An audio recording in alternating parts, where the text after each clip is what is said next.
guys, welcome back to the channel and welcome to a video nasty review. It's been a little while because I've pretty much got through quite a few of them now. So let's let me turn this light off, guys. That's a bit better. I've got through quite a few of them now, and so we're getting near the sort of gritty end of it. So tonight we're looking at a Nazi exploitation film called The Beast in Heat. Now, there was a number of these sort of films that came out from Italy in their sexploitation, cannibal films, the zombie exploitation and Nazi exploitation. And this is one of the sort of like infamous ones, if you like. But before we get to it, let's have a look at the release.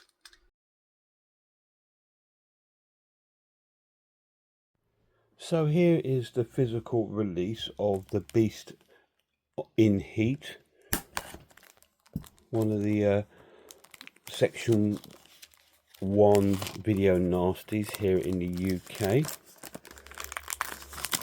We're getting our way through them, aren't we? This is a release on Severin Films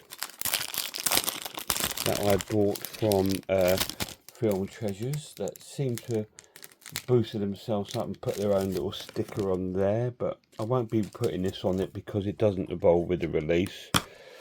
It just comes with the movie. No reversible cover.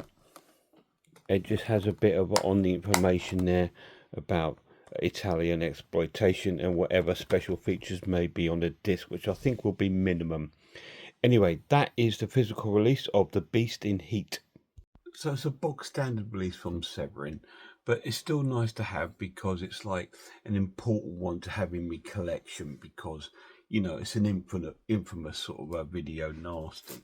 But let's have a look to see if there's any special features on the disc.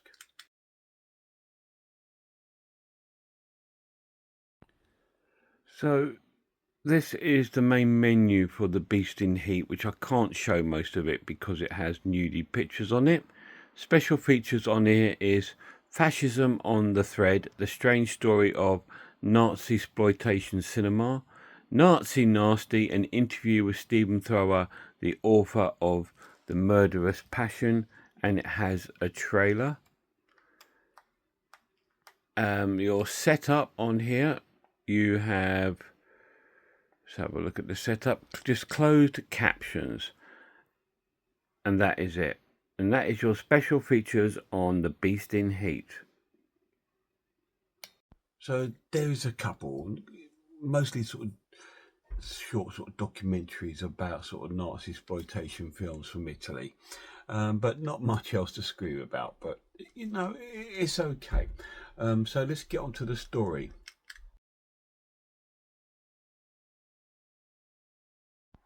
So the story, there isn't one really.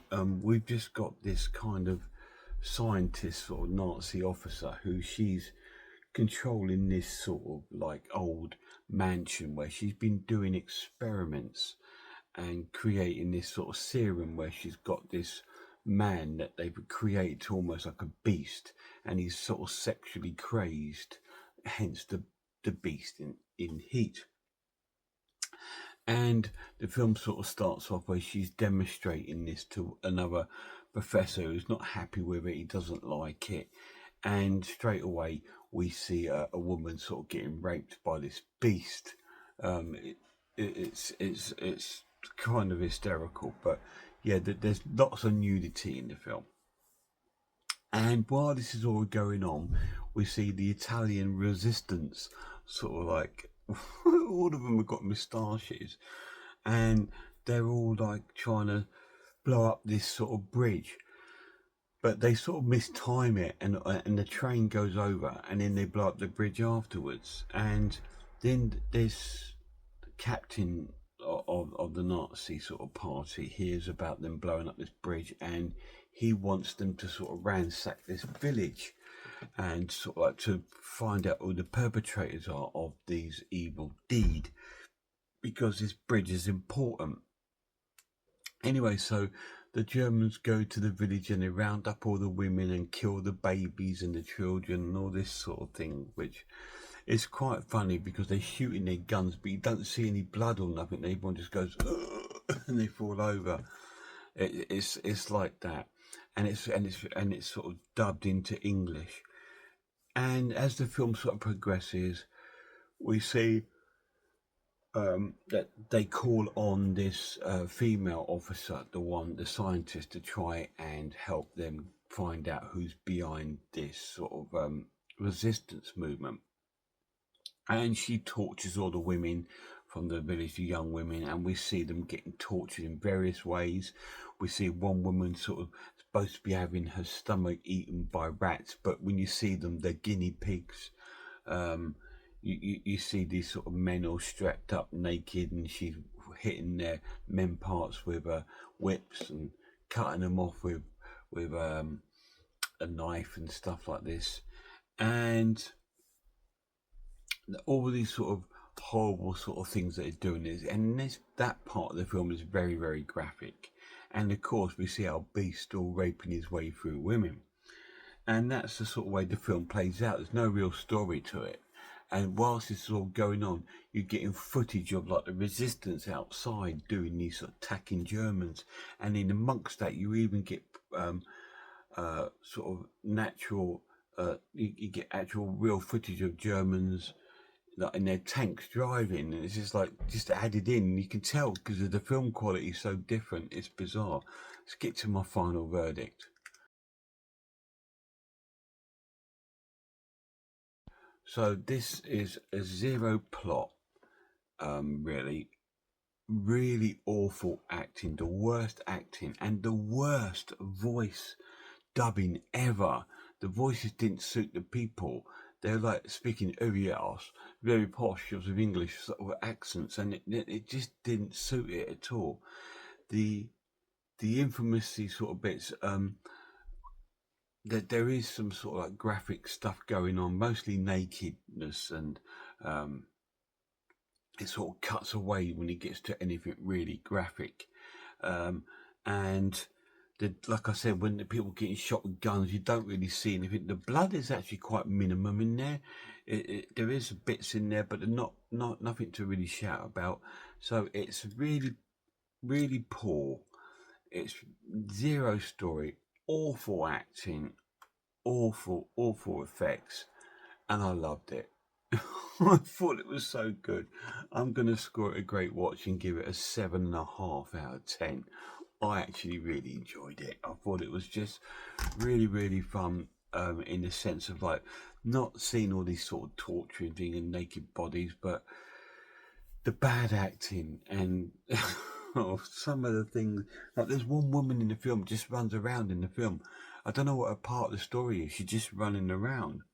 And all the resistance have all got handlebar moustaches, like they've just been dragged out of like the Blue Oyster Bar, and it's just none of it. And like some of the German soldiers, like some of the extras, are so short. When you got an officer on screen, all you can see is a hat behind him because they're tiny. It's just like, and then because the German soldiers were quite prevalent being a certain height and being a certain build, but they got little sort of like dumpling men like me in it, like hidden behind, like it's just sort of really weird.